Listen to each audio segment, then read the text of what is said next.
बिस्मिल्लाहिर्रहमानिर्रहीम। और हमने ज़मीन में पहाड़ बना दिए ताकि वो लोगों को मुतज़लज़ल न करे, और हमने इसमें कुशादा रास्ते बनाए ताकि लोग राह पाएं, और हमने आसमान को एक महफूज छत बना दिया और इसके बावजूद इसकी निशानियों से मुंह मोड़ते हैं। और इसी ने शब व रोज़ और आफताब व महताब पैदा किए, ये सब किसी न किसी फलक में तैर रहे हैं। हमने आपसे पहले भी किसी इंसान को हयात जादवानी नहीं दी, तो क्या अगर आप इंतकाल कर जाएंगे तो ये लोग हमेशा रहेंगे? हर नफ्स को मौत का जायका चखना है, और हम इम्तिहान के तौर पर बुराई और भलाई के जरिए तुम्हें मुब्तला करते हैं, और तुम पलट कर हमारी ही तरफ आओगे। और काफिर जब भी आपको देखते हैं तो आपका बस इस्तराह करते हैं और कहते हैं, क्या ये वही शख्स है जो तुम्हारे माबूदों का बुरे अल्फाज में जिक्र करता है, हालांकि वो खुद रहमान के जिक्र के मुनकर हैं। इंसान उजलत पसंद खलक हुआ है, अनकरीब मैं तुम्हें अपनी निशानियां दिखाऊंगा, बस तुम जल्दबाजी न करो। और वो कहते हैं, अगर आप सच्चे हैं तो बताएं ये अजाब का वादा कब पूरा होगा? काश कुफार को इस वक्त का इल्म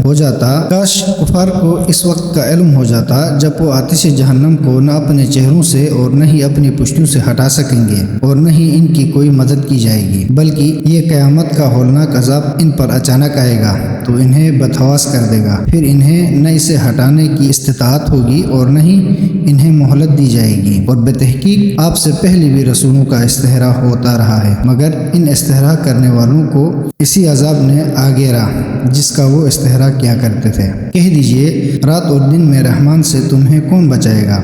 बल्कि ये लोग तो अपने रब के जिक्र से मुंह मोड़े हुए हैं। क्या हमारे अलावा भी इनके माबूद हैं जो इन्हें बचा लें? वो तो खुद अपनी मदद की भी इस्तिताअत नहीं रखते, और न ही हमारी तरफ से इनका साथ दिया जाएगा, बल्कि हम तो इन्हें और इनके आबा को सामान अजीज देते रहे, यहाँ तक कि इन पर अरसे दराज गुजर गया। तो क्या ये लोग देखते नहीं हैं कि हम अरसा ज़मीन हर तरफ से तंग कर रहे हैं? तो क्या फिर भी ये लोग गालिब आने वाले हैं? कह दीजिए, मैं वही की बिना पर तुम्हें तनबीह कर रहा हूँ, मगर जब बहरों को तनबीह की जाए तो किसी पुकार को नहीं सुनते। और अगर इन्हें आपके रब का थोड़ा सा अजाब भी छू जाए तो वो ज़रूर कहने लग जाएंगे, हाय हमारी तबाही, हम यकीनन जालिम थे, और हम क़यामत के दिन अदल का तराजू कायम करेंगे, फिर किसी शख्स पर ज़रा बराबर जुल्म न होगा। और अगर राय के दाने के बराबर भी किसी का अमल हुआ तो हम उसे इसके लिए हाजिर कर देंगे, और हिसाब करने के लिए हम ही काफ़ी हैं। और बेतहकीक हमने मूसा और हारून को फुरकान और एक रोशनी और इन मुत्तकीन के लिए नसीहत अता की, जो बिन देखे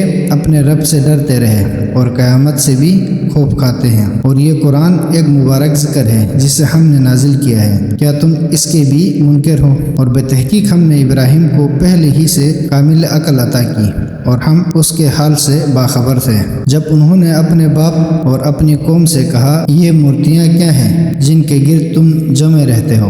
कहने लगे, हमने अपने बाप दादा को इनकी पूजा करते पाया है। इब्राहिम ने कहा, यकीन तुम खुद और तुम्हारे बाप दादा भी वाज़ेह गुमराही में मुब्तला हैं। वो कहने लगे, क्या आप हमारे पास हक लेकर आए हो? वो कहने लगे, क्या आप हमारे पास हक लेकर आए हैं या बेहुदा गोई कर रहे हैं? इब्राहिम ने कहा, बल्कि तुम्हारा रब आसमानों और ज़मीन का रब है जिसने इन सब को पैदा किया, और मैं इस बात के गवाहों में से हूँ। और अल्लाह की कसम, जब तुम यहाँ से पीठ फेर कर चले जाओगे तो मैं तुम्हारे इन बुतों की खबर लेने की तदबीर ज़रूर सोचूंगा। चनांचे इब्राहिम ने इन बुतों को रिज़ा रिज़ा कर दिया, सवाए इनके बड़े बुत के, ताकि वो इसकी तरफ रुजू करें। वो कहने लगे, जिसने हमारे माबूदों का ये हाल किया है यकीनन वो जालिमों में से है। उसने कहा, हमने एक जवान को इन बुतों का बुरे अल्फाज में जिक्र करते हुए सुना है जिसे इब्राहिम कहते हैं।